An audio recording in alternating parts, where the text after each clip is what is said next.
اما یه نقطه برادرمون به من داره نگاه میکنه، تو خاطر خودم هم بود که تذکر بدم، و اون صدای زن. پیامبر صلی الله علیه و سلم در حدیثی فرمودن که زن عورت است. درسته؟ حجاب ستر است، زن عورت است. اگه زن عورته، صدای زنم خیلی وقتا عورته، اما نه همیشه. پیامبر صلی الله علیه و سلم در حدیثی می‌فرمایند که هیچ مردی حق نداره خودشو به شکل زن یا ادای حرکت‌های زنانه رو داشته باشه، و هیچ زنی هم حق نداره که خودشو به شکل مرد یا ادای حرکات مردانه رو داشته باشه. بعد میگه خدا و رسول خدا لعنت کردن مردی که خودش را به شکل زن و زنی که خودش رو به شکل مرد در بیاره. تشبه لعنت کرده، یعنی از رحمت خدا به دور. خدا لعنت کرده و رسول خدا صلی الله علیه وسلم. اما امروز خیلی مردا هستن که لباس زنانه میپوشن، خیلی مردا هستن که دیگه از زنها هم آرایششون کاملتره. مردانی هستن که ابروشون رو برمیدارن. تو تلویزیون نگاه نکرده همینایی که فیلمای کودک بازی میکنن؟ دیدید که اسمشون رو من نمیدونم، ابروهاشون رو نگاه کردید؟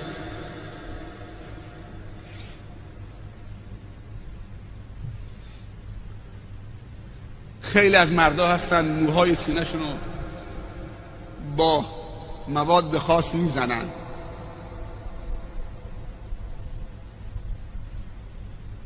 آرایش میکنن، بند میزنن. این دیگه خب دیگه میدونید که چی دارم میگم.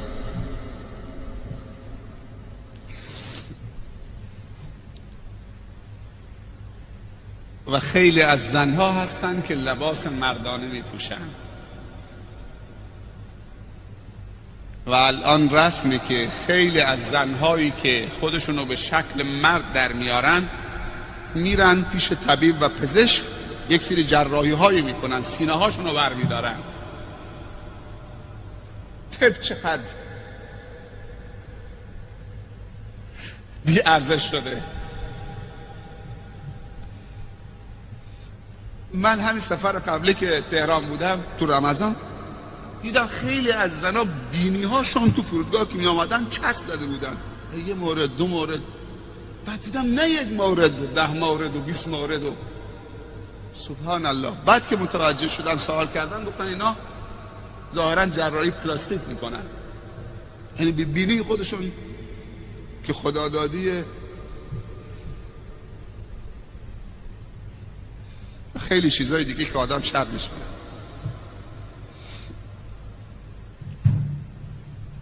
اما صدای زن حق نداره صداشو شبیه مرد کلوف بکنه. درسته که گفتن که زن نباید با صدای نازک و اشوه و باریک غیر طبیعی جواب مرد بده، حالا چه تو تلفن، چه پشت در، چه تو اماکن عمومی که میره، تو مدرسه، دانشگاه، جاهای دیگه. در خانه حق نداره صداشو بیش از حد کلوف بکنه که شبیه صدای مرد باشه. این خودش یک نوع تشبه هست. اما حق هم نداره صدای طبیعی خودشو دوباره تبدیل بکنه و نازکتر و باریکتر با اشوه از اون صدای طبیعی خودش. اگه کسی زنگ تلفن زد تو خونتون، مرد خونه نبود، زن با همون صدای معمولی خودش بدون که خنده بکنه، اشوه بکنه، صداشو باریکتر بکنه، جواب تلفن بده. کیه؟ همون صدای طبیعی خودش. ببخشید شما، نه فلانی خونه نیست، تمام شده رفت. اما قهقه بزنه و بخنده و اشوه بکنه و صداش باریکتر بکنه و این اشکال فنی داره.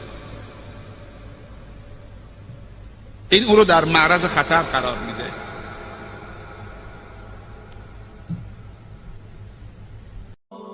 پیامبر صلی الله علیه و سلم میفرمایند خداوند 3 تا صدا رو دوست داره، 3 تا صدا رو دوست داره، اونم در وقت سحر. یکی صدای اذان گفتن خروس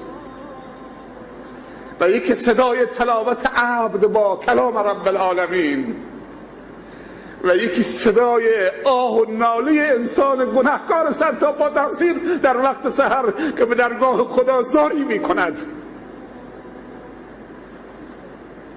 میگه مستغفرین دیگه استغفارشون همینجور وصله با نماز شبشون تا اذان صبح. این 3 نفر. بعد میگه که فاذا طلع الفجر نادا منادن، میگه وقتی آفتاب طلوع کرد یا فجر طلوع کرد، نادا منادن، منادی صدا میزند الا لیقم الغافلون، 4مین گروه. میگه وقتی فجر طلوع کرد دیگه وقتی نمونده، میگه منادی از زیر عرش خدا صدا میزنه الا لیقم الغافلون، حالا غافلین بلند بشن. خودش میگه که طوری بلند میشن از بسترشون مثل که مرده ها دست باچه از قبراشون بلند میشن. غافلون الا لیقم الغافلون. بعد میگه که فیقومون من فروشهم کالموتی نشروا من قبورهم. عجب چیزهایی میگفتن بزرگان دین، چون دلشون به بالا مرتبط بود. میگه 4 چیز لازمه برای کسی که میخواد راه خدا را بره و موفق بشه. یکی اعتقاد صحیحی که در اون بدعت نباشه. باید بخونی اعتقاد چیه، بدعت چیه. دوم توبه نصوحی که بعد از اون به ذلت گناه برنگرده. سوم راضی کردن هر طلبکاری از بندگان خدا. اگر کسی میخواد توبه بکنه باید با حق الناس همه تصفیه بکنه و حقشون بر بگردونه تا حقی برش نباشه که وقتی میخواد توبه بکنه و به راه خدا هر ادامه بده حقی هیچ کسی برگردنش نباشه که سنگینی بکنه امروز و فردا فکرشو ذکرشو مشغول بکنه. و 4م تحصیل علم شریعت به قدری که بتوانید اوامر خدا به جا بیارید و از نواهی خدا دوری بکنید. و مشهور است که شیخ شبلی میگه که خدمت 400 تا استاد عالم و شیخ کردم، 4000 حدیث ازشون حفظ کردم، از میان 4000 حدیث 1 حدیث رو انتخاب کردم و به اون حدیث عمل کردم و مابقی رو رها کردم. وقتی که خوب نگاه کردم که خلاص و نجات من تو همین 1 حدیثه و علم اولین و آخرین همش تو همین 1 حدیث جمع شده. اون حدیث چیست؟ بعد میگه به همین حدیث اکتفا کردم. حدیث اینه، پیامبر صلی الله علیه وسلم میفرمایند اعمل دنیا که به قدر مقامک فیها، برای دنیا تلاش بکن به اندازه مقامت در دنیا و برای آخرت تلاش بکن به قدر بقا و ماندنت در آخرت و برای خدا کار بکن به قدر حاجتت به خداوند و نیازت به خدا. چقدر انسان نیاز به خدا داره، پس همیشه باید در تلاش باشه که برای خدا خدمت بکنه. و عمل النار به قدر صبر که علیها، و برای آتش جهنم میگه تلاش بکن به اندازه صبرت بر آتش. یه روز 1 چوب کبریت فقط زیر دستت بزن، چقدر صبر دارید؟ میگه برای آتش جهنم به اندازه صبرت تلاش بکن اگه صبر دارید. این بود خلاصه از چیزهایی که نوشته بودم. و یکی از علما به اسم فتحی یکن در کتاب قوارب النجات، قایق‌های نجات، گفته مداخل شیطان به نفس انسان 7 چیزه: 1 غضب، 2 کبر، 3 شهوت، 4 حسد، 5 عجله، 6 بخل، 7 سوء ظن. این 7 تا دره که باید قفلش بزنی که شیطان از اون در به نفس تو و داخل تو و درون تو نفوذ نکنه. از همه شما تشکر میکنم، خیلی حوصله کردید. ساعت 1:30 از امام جمعه محترم و برادر بزرگوارمون که بالاخره بزرگواری کردن و ادب به جا آوردن و حق مهمان رو ادا کردن و صحبت‌های خودشون رو کوتاه کردن، گرچه خیلی صحبت‌ها داشتن. و اون حدیثی که بالای منبر ایراد نمودن، خیلی شرح و تفصیل داشت که میتونستن بسط بدن، ولی خب واگذار کردم به بنده حقیر. امیدوارم که خداوند هرچی خوبی هایی که به زبان من آمد از جانب خدا بود و تاثیرگذار باشه در خود بنده و در شما، و اگر لغزش هایی و خطاهایی و خدای نکرده ناصواب بر زبان آمد از نفس اماره و شیطانی که وسواس الخناس است، که من به درگاه خدا پوزش می‌طلبم و از همه شما هم معذرت خواهی میکنم. قطعا این CD رو من دوباره چک میکنم، نگاه میکنم، اگه جای نیاز به حذف باشه حذفش میکنم و انشالله میفرستیم برای مدرسه در دسترس شما بزرگواران باشه. از حوصله همه شما تشکر میکنم. یک بار دیگه دست به هم بدید انشالله، دست قوی برای آباد کردن منطقه و برای آباد کردن جامعه خودتون و ماحولتون. برادرمون حسین از کورستان زنگ زدن، دیشب بود، گفت که شما میرید روی در؟ گفتم بله انشالله اگه خدا توفیق بده. هفته گذشته من میخوام بیام، من میخواستیم بیام که همون لحظه‌ای که میخواستیم حرکت بکنیم دیگه یکی از جوانا که قومخی شما و خانمم بود به رحمت خدا رفت، دیگه نتونستیم. و گفت که شما این هفته میای؟ گفتم بله. گفت پس ما با دوستان جمع شدیم از کورستان میخوام بیایم. سبحان الله. نگفت که هر جا خودت مهمونی، ما هم هستیم، ما 20 نفریم 50 نفریم. فقط سوال میکنه شما امروز میرید؟ ما میخوام با دوستان از کورستان کسی اینا جمع بشیم. میان حالا نشسته دارم میبینمش، بعد تو تلفن میگه حالا ما هم که میایم ان شاء الله یه نوبت هم به ما بزن، از سر ما رد میشید از بغل ما، یه نوبت هم به جوانای کسه بزن. ما مخلص همه هستیم، هر کاری میکنیم خودمون رو تقسیم بکنیم بازم کم میاریم.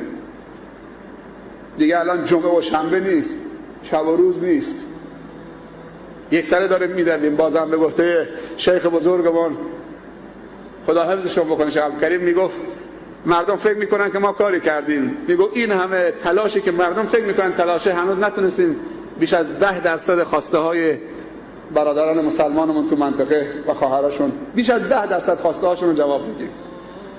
بنده همان به که ز تقصیر خویش عذر به درگاه خدای آورد، ورنه سزاوار خداوندیش کس نتواند که به جای آورد.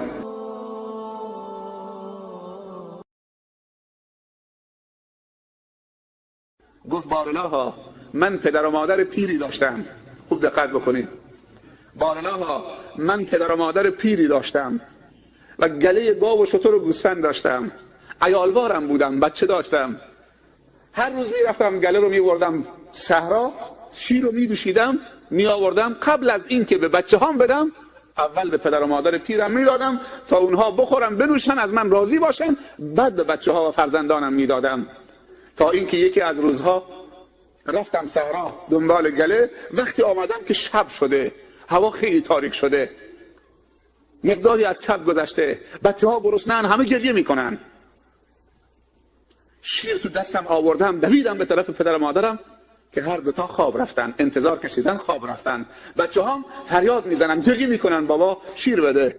من همطور لیوان شیر یا اون ظرف شیر رو تو دستم گرفتم، ایستادم به بچه هام ندادم که اول پدر و مادرم رو راضی بکنم. و این دوتا همجور تو خواب بودن، بیدار نشدن تا وقت سحر بیدار شدن که من ایستادم سر پا، ظرفم تو دست منه. بعد گفتم بابا شیر بگیر، مادر شیر بگیر بخور. و پسرم تو ایستادی؟ گفت معذرت میخوام، وقت من آمدم شما خواب بودید، شیرتون رو بگیرید بخورید. خوردن، تشکر کردن. گفت بارالها اگر احترام پدر و مادر، خدمت پدر و مادر، نیکی به پدر و مادر، احسان به پدر و مادر، رضای پدر و مادر رضای توست و خدمت به اونها رضای توست و دستور توست، تو دستور دادی که من به پدر و مادرم اکرام بکنم، احترام بکنم. خدایا اگر این کار رو من به خاطر رضای تو کردم، مشکل ما رو حل بفرما. هنوز دستش پایین نیامده بود که صخره جابجا شد. پیامبر صلی الله علیه و سلم در حدیث دیگر میفرمایند پله منبر رو میشمرد، گفت آمین آمین آمین. 3 تا آمین گفت، 3 تا پله منبر که رفت بالا. صحابه تعجب کردن این 3 تا آمین مال چیه؟ جواب داد اولین آمینی که گفتم جبرئیل آمد، گفت ای رسول خدا صلی الله علیه و سلم، از رحمت خدا به دور باد، محروم باد کسی که پدرش یا مادرش یا پدر و مادرش در حیات باشن سبب آمرزیده شدن گناهان اون پسر نباشد و این پدر و مادر از دنیا ناراضی از فرزندان از دنیا برن و فرزندانشان در حیاتشان آمرزش از خدا نگیرن به وسیله پدر و مادر. یعنی پیامبر میفرمایند صلی الله علیه و سلم پدر و مادر وسیله‌ای است که انسان بتواند از خدا آمرزش بگیره، ولی پدر و مادر رفتن این فرزند آمرزیده نشد. بگو آمین. گفتم آمین. و علما میگویند دعای پدر و مادر در حق فرزند دعای خیرش مثل دعای نبی در حق امتش هست و نفرین پدر و مادرم نفرین خطرناکی است و امروزه اکثر جوانان از پدر و مادرشون بیزارند، زود از پدر و مادرشون سیر میشوند. هنوز پدر و مادر جوانند، افتاده نشدن سیر شدن. مادر 40 ساله 50 ساله خدا نکنه که مریض بشه افتاده بشه، خانه سالمندان. مردایی هستن که به خاطر زن جوانشان مادر پیرشون رو در بدر کردن، چون زنش گفته یا من تو این خانه یا این مادر پیر خرفتید. گفته تو باشید کدبانوی خانه من، چراغ خانه من. این مادر پیر یه جاش میشه، تو سالمندا تحویلش میدیم. ماهی 30,000 تومان هم به سالمندان میدم.